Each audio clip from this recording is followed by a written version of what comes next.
Your Excellency, Dr. William Samoei Ruto, the President of the Republic of Kenya and Commander-in-Chief. Your Excellency, the Prime Cabinet Secretary and Cabinet Secretary for Foreign and Diaspora Affairs, Dr. Musalia Mudavadi. Excellency, Cabinet Secretaries, Excellency, Ambassadors, the Chief Executive of Equity Bank, Dr. James Mwangi, and our friend Felix. Friends, colleagues, ladies and gentlemen, allow me to say hamjambo. Good morning. Your Excellency, when ambassadors or when an ambassador is summoned, it's never quite good news necessarily.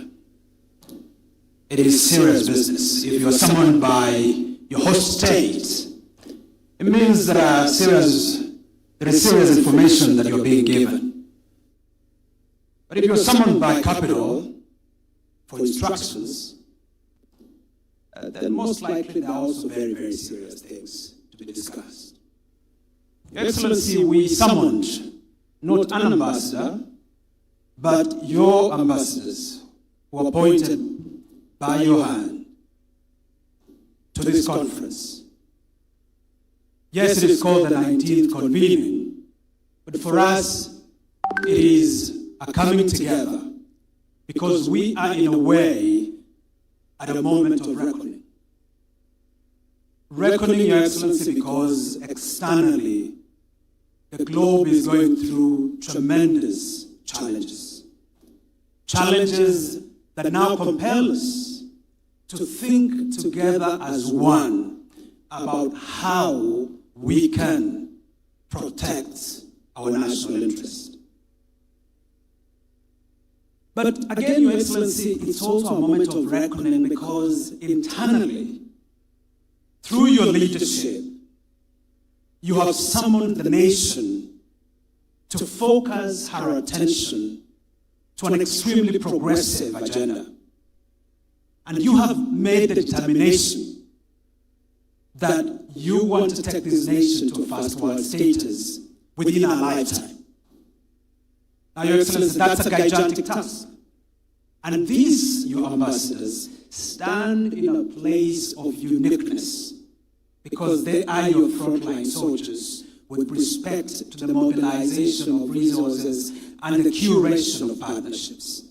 That's the reason we are gathered this morning, Your Excellency, and over the next 3 days, to be able to agree together what our call of action is and how we must conduct our diplomacy in these intense and disruptive times. If you permit me, Your Excellency, we are already repositioning the way we do business within the foreign mission and within the foreign ministry. First, Your Excellency, with respect to diplomatic infrastructure across the globe, we have, at the moment, within 29 missions, well over 60 pieces of property. These pieces of property, they may be chancelleries, they may be head of mission houses, etc., etc. This infrastructure, Your Excellency, is not optimized.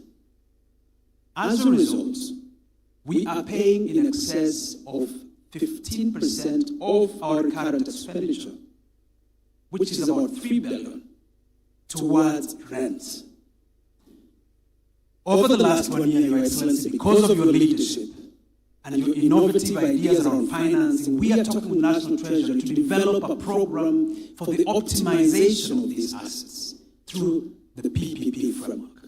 And I'm pleased, Your Excellency, to say that already about 10 of these properties are being pipelined for pilot development. Secondly, Your Excellency, on the economic diplomacy side, we are on the verge of rolling out a comprehensive program that would enable us to deal with the way we do our economic diplomacy differently. And that's why James Mwangi and Felix are here this morning, because we've been working around a partnership in that respect. Thirdly, Your Excellency, we are working with you in the agenda around positioning Nairobi as the global hub for multilateralism in the Global South. In that respect, Your Excellency, late last year we commissioned a study to look at how other multilateral stations are conducting their business. What kind of privileges are they putting forward? What kind of benefits, what kind of infrastructure, institutional arrangements have been put in place to ensure that these capitals can attract more diplomatic capital, to their jurisdiction. As a result of that, Your Excellency, that study is now complete. We are revamping and reinvigorating our privileges and immunities framework, and for the very first time, towards the middle of this year, we will be convening a conference on privileges and immunities, bringing together over 400 organizations that already enjoy this status within our capital, and asking ourselves the question, number one, what are you doing for Kenya and with Kenya? And then number two, how better can we serve you? Lastly, Your Excellency, we are also pivoting towards the people. By that I mean making diplomacy less about sitting in hotels and more about service provision and about explaining why we do what we do in the way we do it to the people. We're working with young people through the Kenya Model United Nations program, as well as our diplomacy machinery to be able to advance that imperative. Your Excellency, that's how we are retooling our current toolbox, and it is our persuasion that with that and with your inspired leadership in the manner in which you have positioned our country, Your Excellency, our diplomacy will stand even more elevated. Allow me with those few words, Your Excellency, to yield the floor now to His Excellency, the Prime Cabinet Secretary and Cabinet Secretary for Foreign and Diaspora Affairs, Dr. Musalia Mudavadi. Ladies and gentlemen, let's put our hands together for the TCP.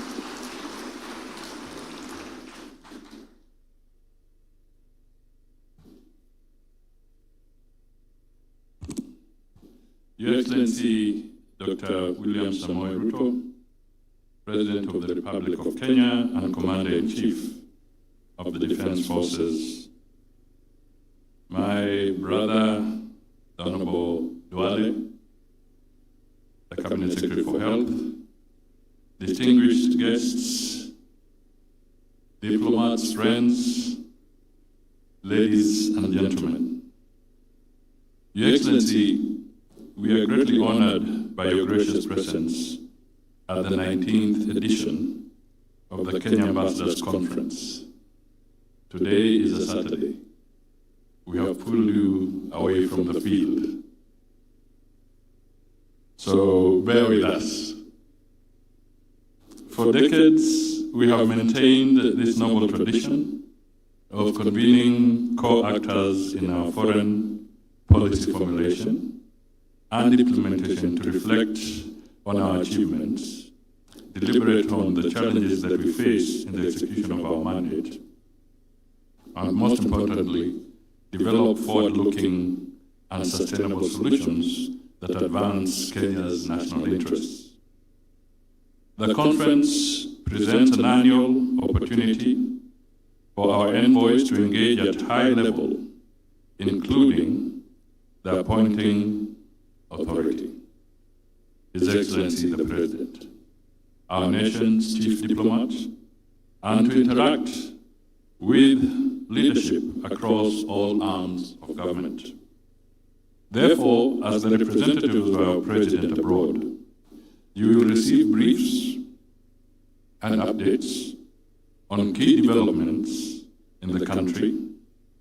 Furthermore, I encourage you to share your experiences with one another in the spirit of collegiality and the collective good of our country.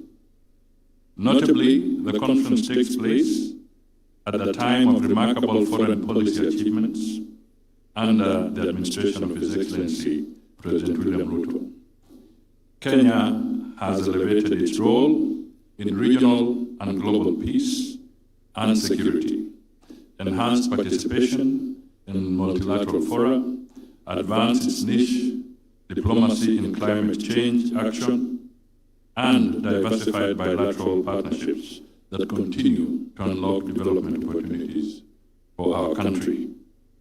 Your Excellency, through our foreign policy, we continue to advance your administration's plan by negotiating and concluding bilateral agreements that support the following pillars of the bottom-up economic transformation agenda. First, the agricultural transformation. The Kenya-China Early Harvest Agreement, concluded in March 2026, grants duty-free, quota-free access for 98% of Kenyan agricultural products into the Chinese market. The Comprehensive Economic Partnership Agreement, CEPA, removes tariffs on over 80% of goods, boosting trade in key agricultural exports such as tea and meat. Additional frameworks include the Kenya-EU Economic Partnership Agreement, the Kenya-Hungary Agriculture MOU, the Kenya-UK Partnership Agreement, and Kenya's engagement with the US under the African Growth Opportunity Act. On healthcare, the 2025 five-year Kenya-US Health Cooperation Framework marks a significant shift to direct government-to-government funding, strengthening programs on universal healthcare, UHC, malaria, TB, and HIV/AIDS. And today, I think in one of the main media outlets, Duale has put out a very spirited message on this particular issue. Several of these agreements are also broad in scope and contribute directly or indirectly to other better pillars, including housing and settlement, the micro, small, and medium enterprises, economy, and the digital superhighway and creative economy. Other notable agreements include Kenya-Mozambique in March 2026, which enhances digital transformation and expands opportunities for small-scale traders. The Italy Partnership, which supports youth empowerment and the creative economy in 2026. The Kenya-Ethiopia Agreement, which promotes cross-border trade and growth of micro, small, and medium enterprises. We also have the Kenya-Senegal program in 2025 October, which advances youth and sports development, among others. Your Excellency, this is a brief overview of the Ministry's contributions to your economic transformation plan, delivered not in isolation, but with the whole of government framework. As a ministry, we have made tremendous progress since the inauguration of your administration, the launch of the Kenya Foreign Policy and the Sessional Paper No. 1 of 2025 presents renewed clarity in our external engagements. We have followed this milestone by adopting open diplomacy, including rolling out the Foreign Policy Mashinani initiative.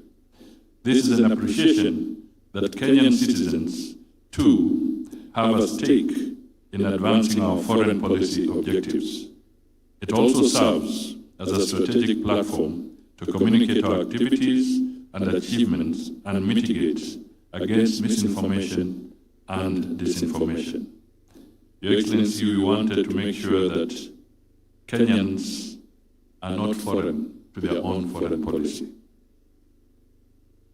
We also have expanded our diplomatic footprint in 72 missions in strategic countries and regions. In doing so, we have ensured a more cost-effective, impactful, and strategic deployment of the limited resources at our disposal, including multiple accreditations and deployment of honorary councils.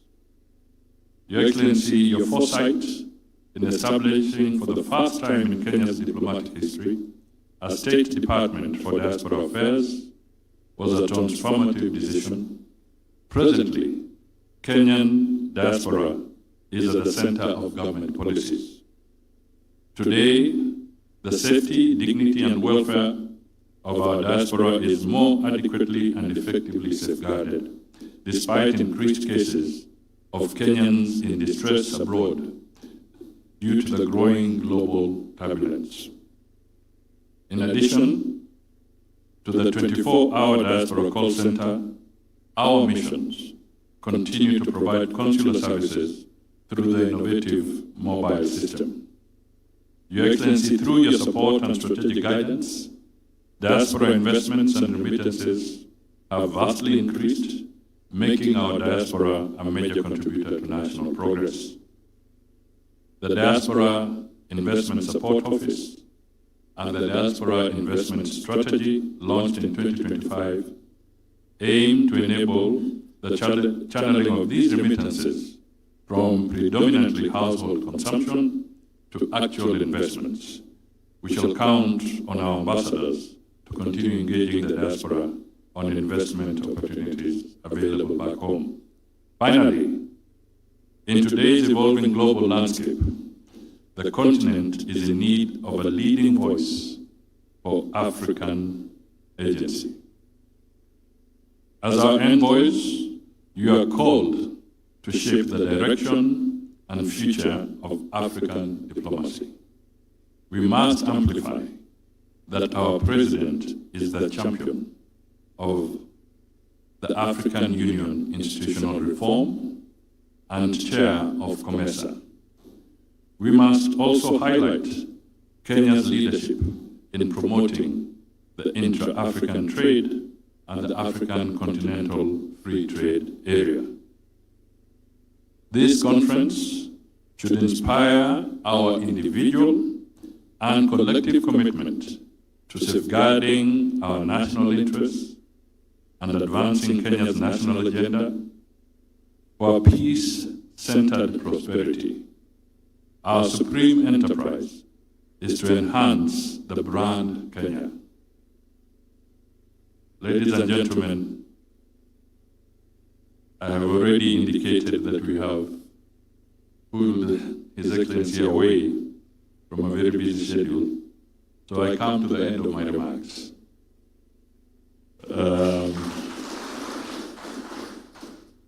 It is now my great honor to invite His Excellency the President to deliver his address and officially open the conference.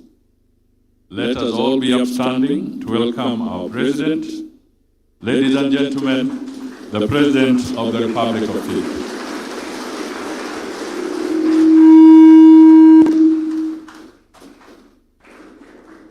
Thank you very much. Please, let's take our seats.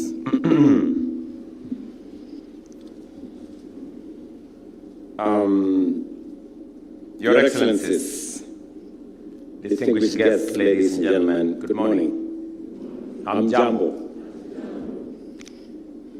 We meet at a moment of profound change in the global order, an era marked by deep and often unpredictable disruptions.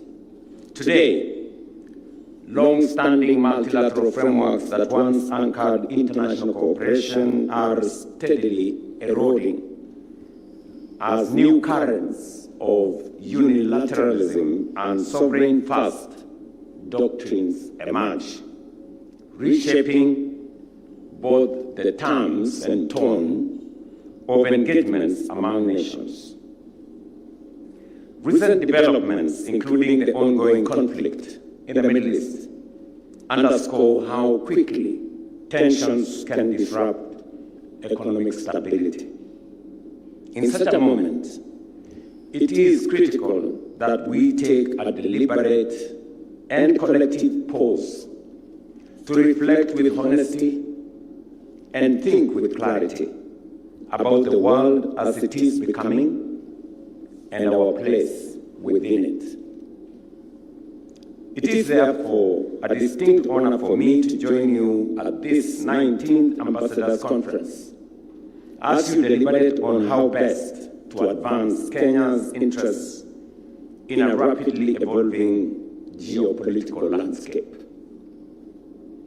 I've had the opportunity to review your program for the next 4 days of this conference, and I am impressed by the breadth and depth. It reflects a comprehensive agenda that engages the full spectrum of our diplomatic priorities, from economic diplomacy and the realities of an emerging polycentric global order to peace and security, as well as climate diplomacy and green industrialization. It also covers science, technology, and innovation, global health diplomacy, and the oceans and blue economy, among other critical areas shaping our engagement with the world. My role today, therefore, is not to delve into the operational details of diplomacy, but rather to offer at least 4 broad-based imperatives that should frame and guide your deliberations. First, I want to appreciate that Kenya today approaches this engagement with the world from a position of far greater strength than was the case 3 years ago. By any credible measure, whether economic stability, fiscal discipline, our institutional resilience, the direction is unmistakable. Kenya is not only steady, but it is also on the rise. Consider, for instance, our sovereign debt position.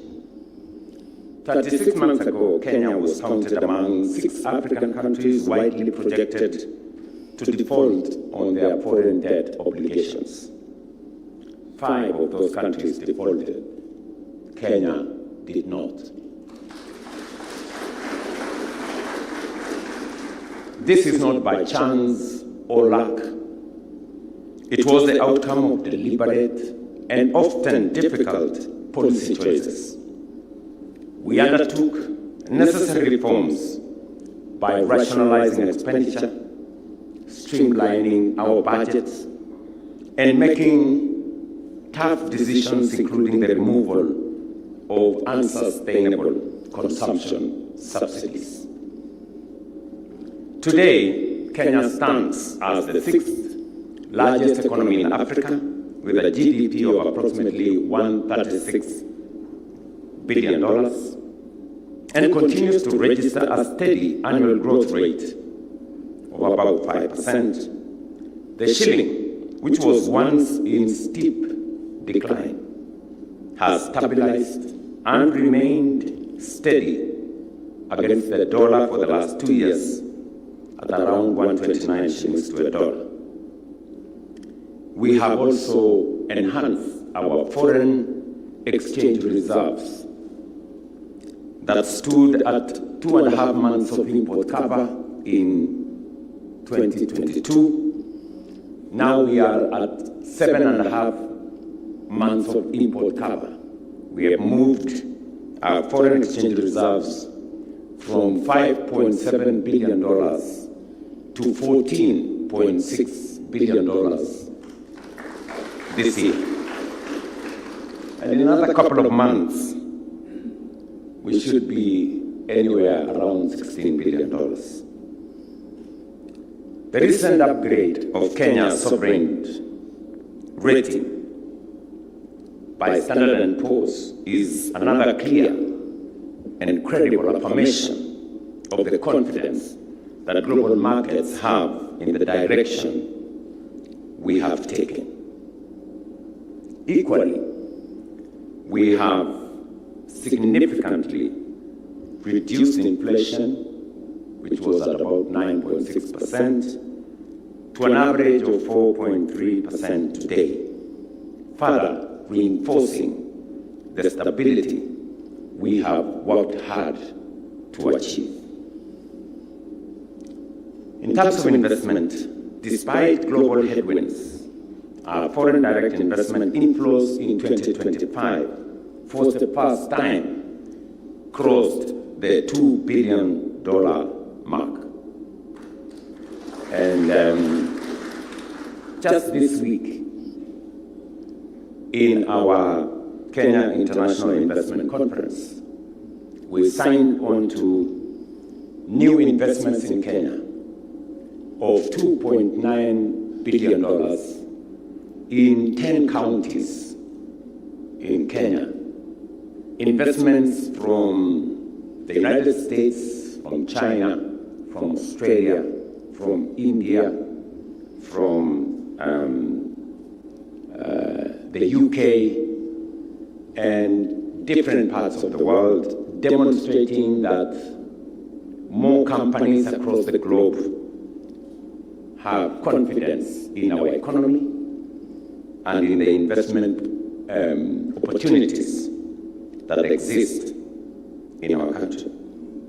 And these were in different sectors, including agriculture, real estate, manufacturing, mining, energy, ICT, and business process outsourcing. These investments undoubtedly expands opportunities for employment for our young people in Kenya and contributes to tax revenues as well as our overall development. This is what we mean when we say Kenya is ready and open for business.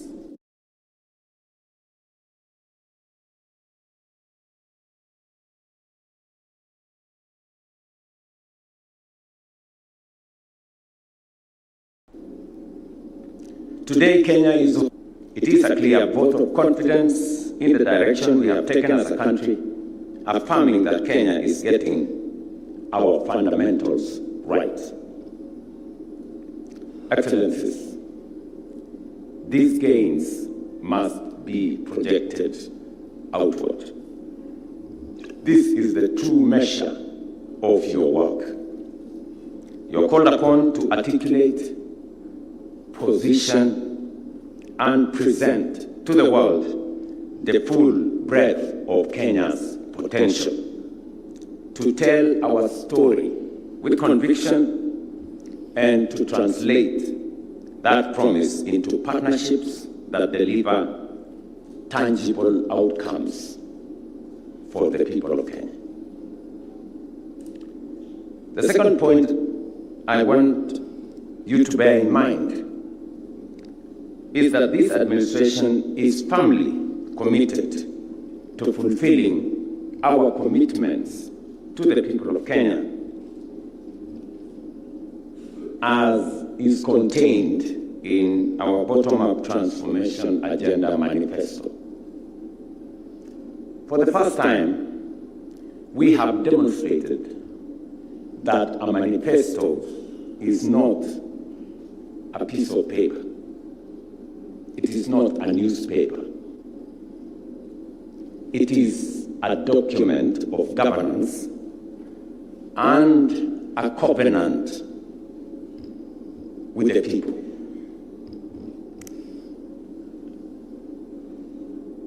When I went to canvass leadership with the people of Kenya, we put out a very ambitious program for the development of our country.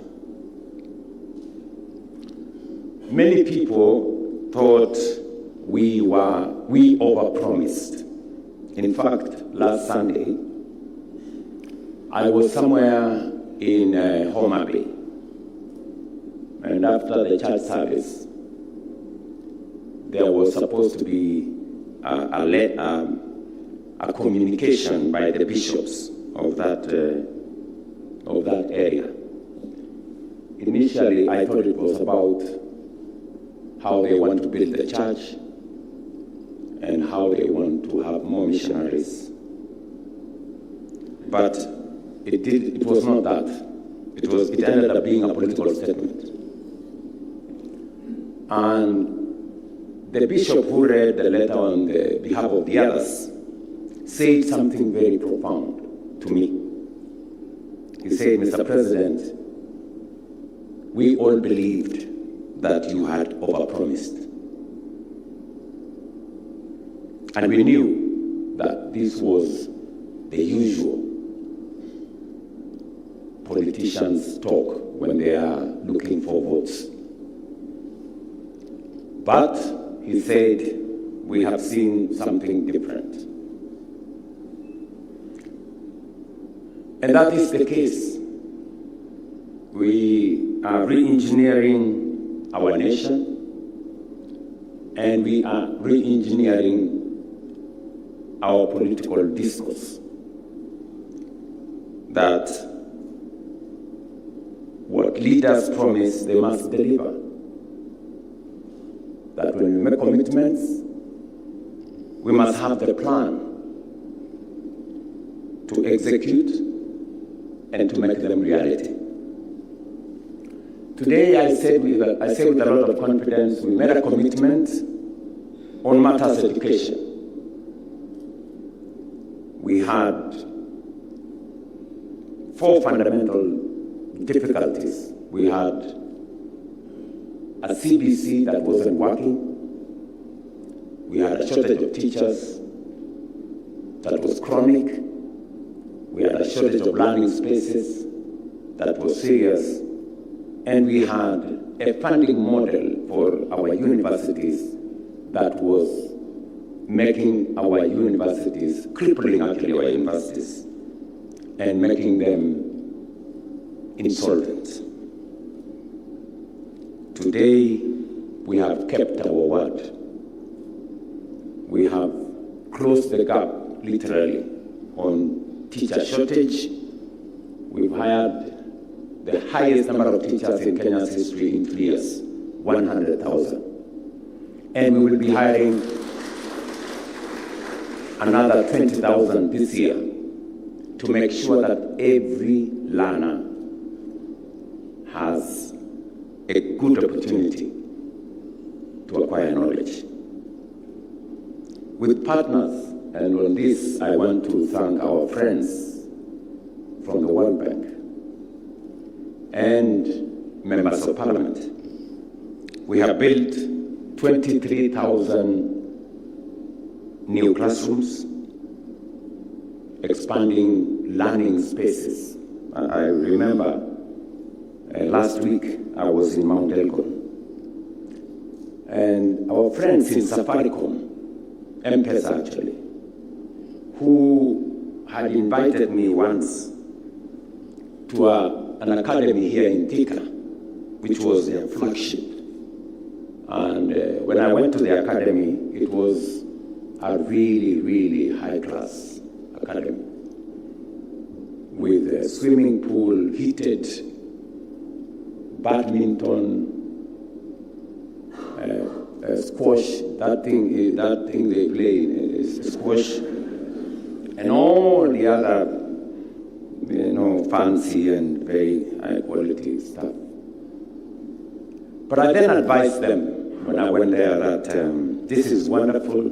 It's giving close to 400 of our young people good opportunities to learn in a very high-end institution.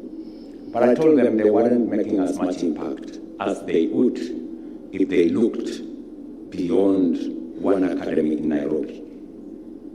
I was with them in Mount Elgon. They had built 36 classrooms, and they had built actually literally a whole school with 1,000 plus kids in Mount Elgon.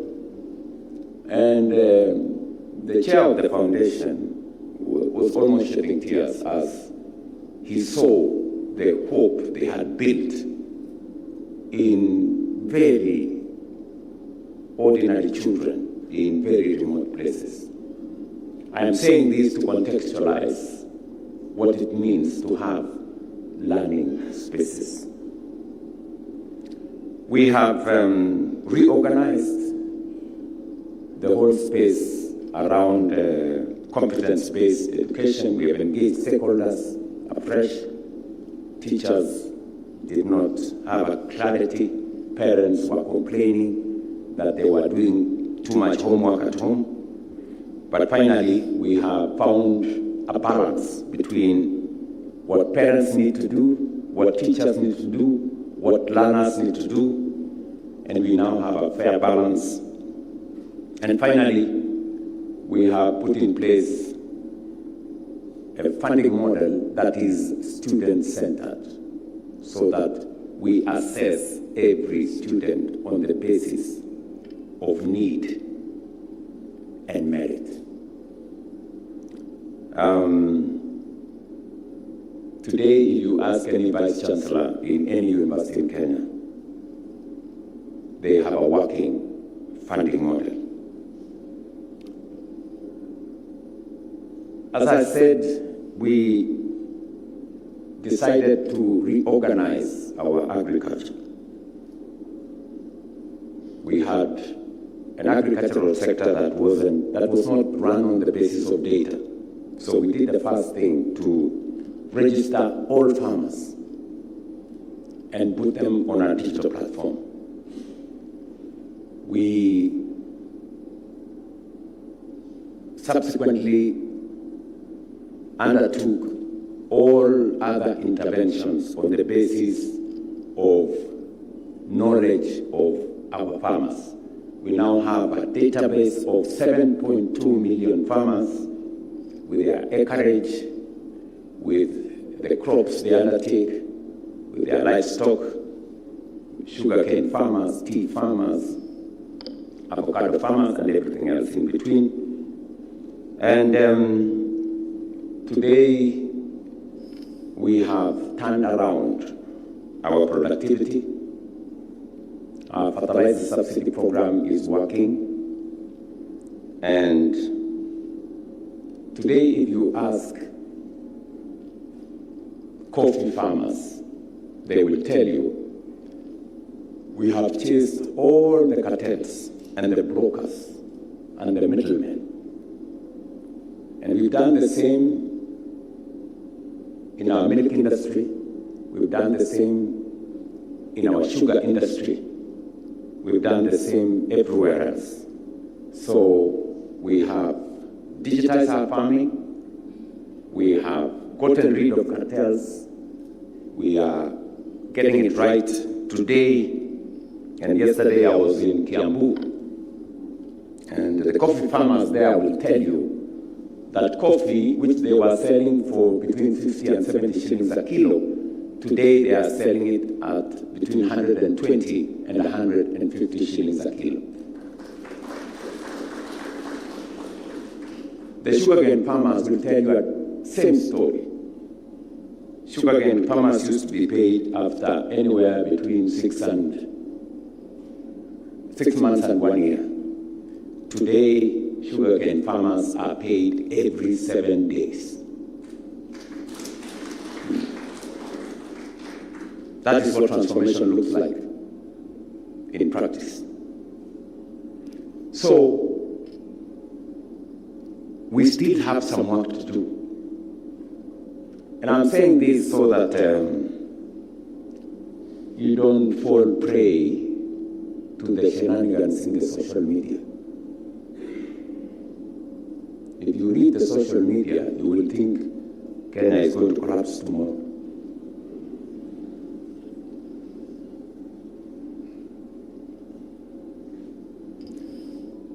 We have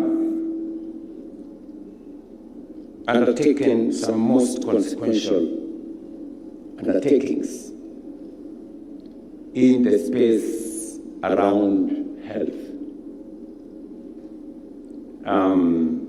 You all know, and statistics stand out with clarity, that every year close to 1 million citizens ended up in poverty because of hospital bills. And health was slowly becoming a privilege for those who can afford, rather than what Article 43 of the Constitution says, that it is a right for every citizen. That was one of the most difficult subjects we had to address ourselves to. It took us almost a year of trying to figure out how this was going to happen. But finally, we passed 4 pieces of legislation, actually 5, and the 6th one is on the way, to underwrite and to underpin our health transformation. Today, we have 30 million plus Kenyans registered in SHA. The story there is very different. There are less and less Harambees on matters health.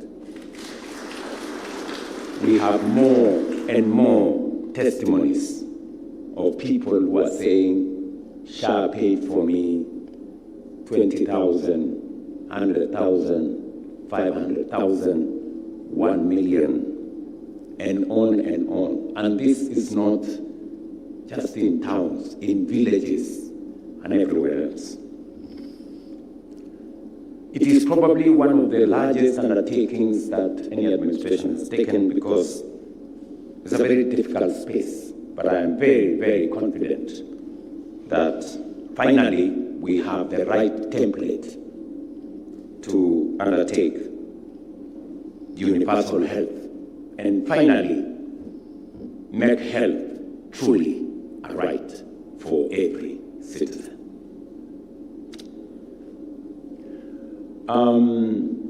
We have also, by way of making sure that we do what we committed to the people of Kenya, on matters young people, you know,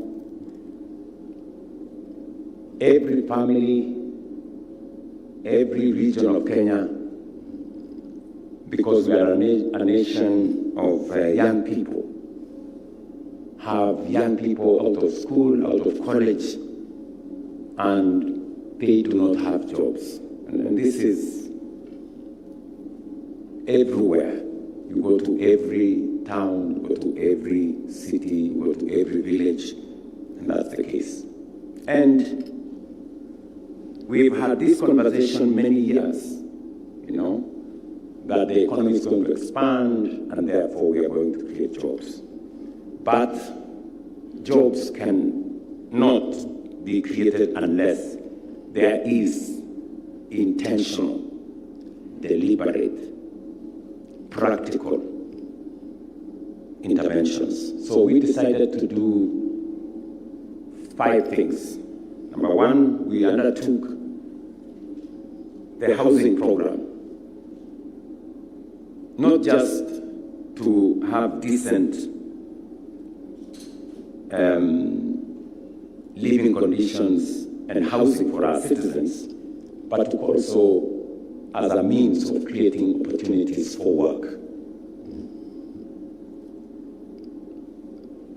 As you all know, it was one of the most difficult things to do because it involved, you know, a framework where we had to contribute.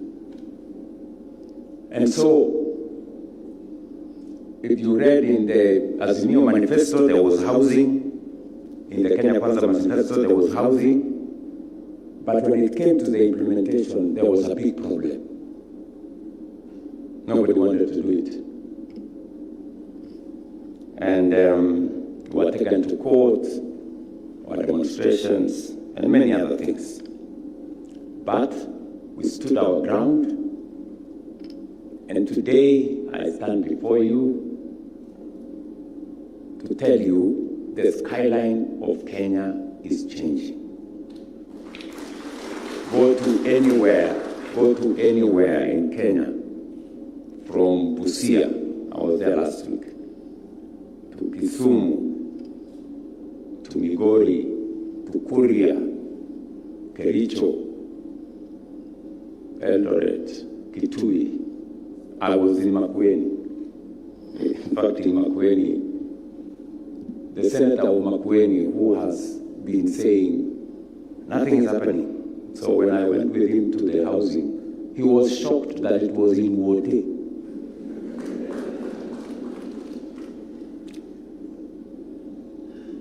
And not just that, we have 640,000 young people working.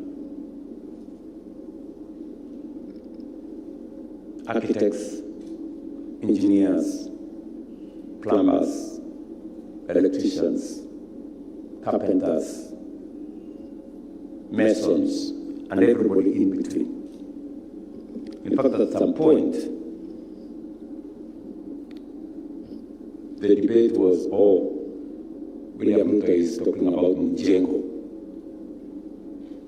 Can his children go and work at the Mjengo? But good people explain to me, which is the workplace of the architect, and the engineer, and the mason, and the carpenter. So if you go to university to learn engineering, civil engineering, electrical engineering, and all the other engineerings, mechanical engineering, and architects, the only place you will make meaning with what you have learned is Mjengo. There is no other place.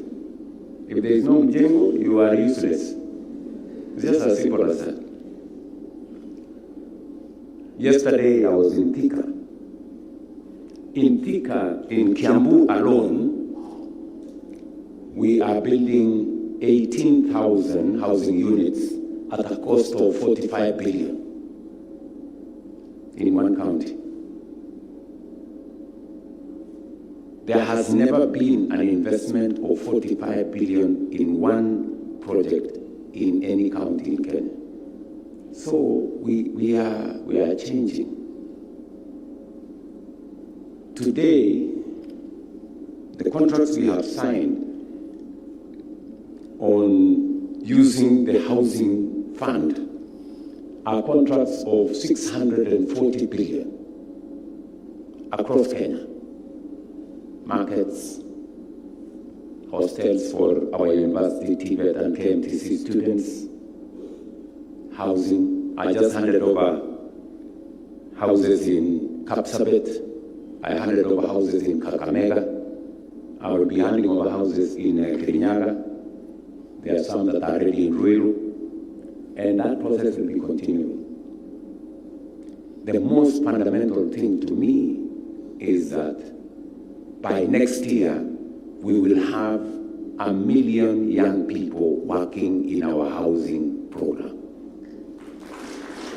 Real people working.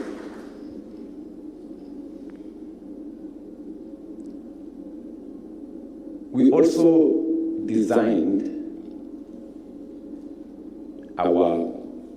because we are a very tech-savvy country. So we designed a program around digital jobs and business process outsourcing. And today, in our ICT hubs, in our Jitume centers, in business process outsourcing, companies that are registered here in Kenya, and there are many. In fact, the largest business process outsourcing company in the world, called Teleperformer, just shifted to Kenya. So we have close to 300,000 people working now in that space. I remember when we were at the conference this week, one American company, ADEC, will be setting up a 2,000 person capacity in Machakos County as part of the expansion of that footprint. And many more are stepping in because our human capital is good. We speak probably some of the best English anywhere in the world. But do we say? And on and on and on. So Our projection is that we should be able to appropriate at least 1 million young people working in our digital jobs space in the next between 1 and 2 years. We are extending the fiber optic because it's going to be a very important tool for that exercise around the country. We've already done 30,000 kilometers. Our plan is to have 100,000 kilometers so that business processes also can be set up anywhere in Kenya. It doesn't have to be Nairobi. It doesn't have to be around Nairobi. We should be able to do that in many parts of our country. We also decided that because